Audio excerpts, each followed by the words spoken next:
All right, hello, my friends. In today's video, we're going to talk about your first studio photo shoot workflow. Just based on my personal experiences in my work firm, but I'm gonna kind of share that with you guys today, so you have an idea of what maybe a workflow that you can utilize, and some tips and tricks along that way that you can basically implement into your own studio photo shoot to best service your clients and to make sure they have the best quality service in the environment that you guys can really connect well together. Then you can create great images from. So as far as my photo studio, my personal workflow, outside of interacting with the clients, we book a shoot, they come over. I shoot at home, right? So first things first, greeting that person, having music. Having a good, like, whatever kind of music that you like, but like a chill ambient kind of vibe. Making sure that your studio space is tidy, it smells good, it doesn't smell weird. Again, the first impression when you're opening up that door and they're entering the studio space where they're going to shoot, they need to be comfortable. So for me, I always have I make sure music is always going on. I don't have a lot of weird noises and things that nature. It's always well lit. And my shooting space, since it is my apartment, it smells well. I use an essential oil diffuser personally. You don't have to do that, but use some Febreze or something to make sure that the ambient scent isn't bad. You don't want to turn people off. So the first impression is huge when they finally get into the studio space, making sure that it's tidy. So that's first and foremost for me in my workflow, is greeting them.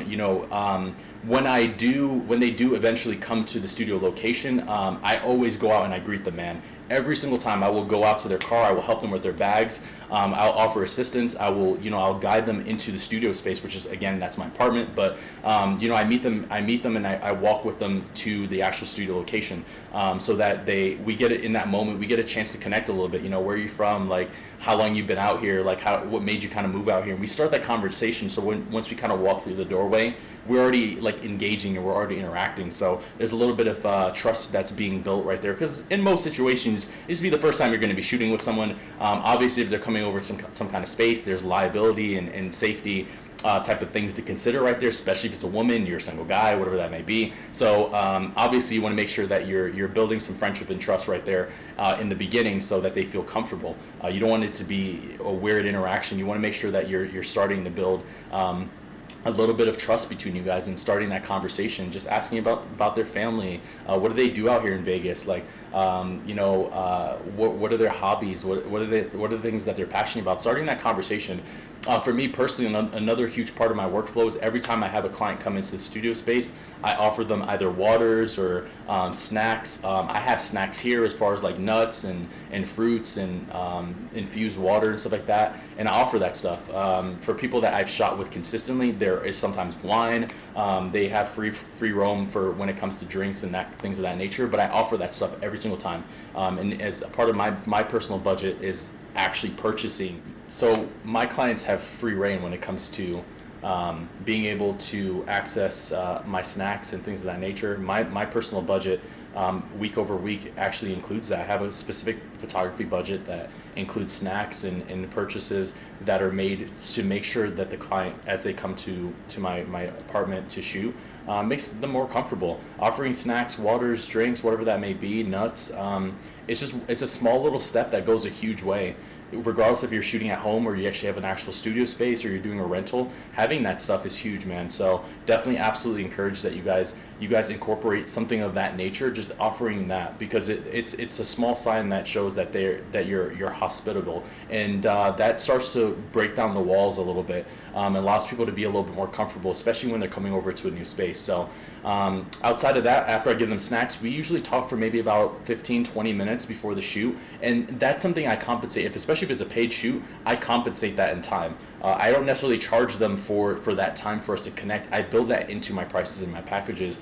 If it's a collaboration, it's the same exact thing. I always build that in there, and I give myself and them really at least a half an hour, maybe 15, 20, 30 minutes, depends on the person, but at least a half an hour for us to just talk and to connect and find out, like, what are they excited about? What are their hobbies? Where do they want to go? What are they currently doing? Do they have a vision in their life? Why are they modeling? What are their ambitions? What are their goals? Things of that nature. Family, their occupation, things of that nature, and just really connect with that person, again, to break down some of those walls, so that when it comes time to shooting, that they're just comfortable and they're relaxed. Again, the music and the food and now connecting, all of that stuff goes to really just relax the person so they feel at home. Outside of that, when it comes time to shoot, I shoot connected to a computer and I shoot tethered. And the biggest thing is photographers, you have to realize that our goal is to make our clients look amazing, make them look beautiful and give them encouragement. So for me personally, once I dial in the lighting test and stuff like that, I show them an example image before we really start shooting, and we just kind of just get into the motion of things. I show them an example of image so that they can be like, oh, thank God I don't look awful. Because that's exactly what they're thinking the whole shoot. They're just like, oh my God, like I have no idea what these pictures are gonna look like. Oh, okay, do I have like a weird like hair? Like, is my nose weird, or do I have like food on my cheek or something? That's kind of the stuff that they're thinking when they're doing the photo shoot. So if you can, like just show them an example from the back of your camera, or you can show them an example from the computer that you're tethering with, that goes a long way. So I always do that. Once everything's set up with lighting and stuff like that, I take the time to show my clients exactly what what an example photo looks like. Granted, you do have to make sure that you shoot one that actually doesn't make them look really, really bad, because that could also hurt you in a negative way as well. So you want to make sure that the photo that you do show them when you get ready to show them the photo, it's actually a decent photo. Outside of that, like I said, I shoot tethered. So when I find images, as we're doing multiple looks, as I find an image that we're just like, oh my God, this is a great image, I will show them. Every time I do a shot, I always give people feedback, and I always give them encouragement. If I don't like what they're doing, I just like, okay, hey, let's try this instead. Like, oh my God, you're doing awesome, you're so great, like, oh my God, your hair looks like on fleek, and just giving people that encouragement, because that makes people excited, and it lets them loosen up a little bit. And you want your clients to feel comfortable and feel that they look pretty, and that they look handsome if it's a guy, and that they're doing a good job. Just giving them that verbal encouragement, be like, yes, that's awesome, oh, just more of that looks so great. Saying those words of encouragement really gives them a little bit of affirmation that they're doing something that you like, because as much as you may not think about it, as photographers, like our models and the people that we're working with are really trying to kind of appease our creative vision, because we're the ones that are directing this whole thing. It's not necessarily their vision, even though they're the ones that are hiring us to do something for them, yes, and it might be a portfolio or whatever, but it's ultimately still our vision. So they want to make sure whatever they're doing still looks good to you. So you giving them that encouragement is huge, man. So that's kind of what happens during the shoot itself. And again, I always show them the images, especially we go through multiple looks. I always show them the images. As we get towards the end of the shoot, and this is huge for me personally, is sitting down at least for half an hour and reviewing all of the images with the clients. And this is a different perspective. Not everyone does this, but if you look at big magazine publications like Vogue and Maxim and all these other big magazines like GQ and all this other stuff, all of these magazines have creative teams, and all of them shoot tethered. And during that time, the entire creative team is also looking at each image, and they're putting them up side by side. They print them out and they put them in the display of how they're going to be showcasing the magazine. They put the fonts on them, all of that stuff. So for me, I've kind of embodied that into my own photo shoot as well. And I sit down with my clients every single time after every shoot. I book this into the actual session itself, so it's something that we just naturally do. I transfer all the images to a folder. Like I said, I already shoot raw, so they're already on my camera, and I shoot tethered, so they're already there. But in Capture One, I kind of just file through, and we go through every single images, the good, bads, the uglies. And during that time, I give them open platform to be like, hey, do you like this photo? Do you not like this photo? And based on their verbal response or their body language, I just use that as an indication whether I should star a photo or not. And then as we go through and we look through the entire set of images, I go back through the actual selections of the starred images or flagged images, and then we start to narrow them down. And we do that 3 or 4 times until we have a small gallery, usually of about 10 images. From that point, I export those images and I put them up side by side. For me, I shoot very much editorial, so I always try to publish and shoot my content to be displayed in ideally 3s. It depends how many photos the client is actually purchasing, but I put them up side by side so they can see what they look like for multiple looks.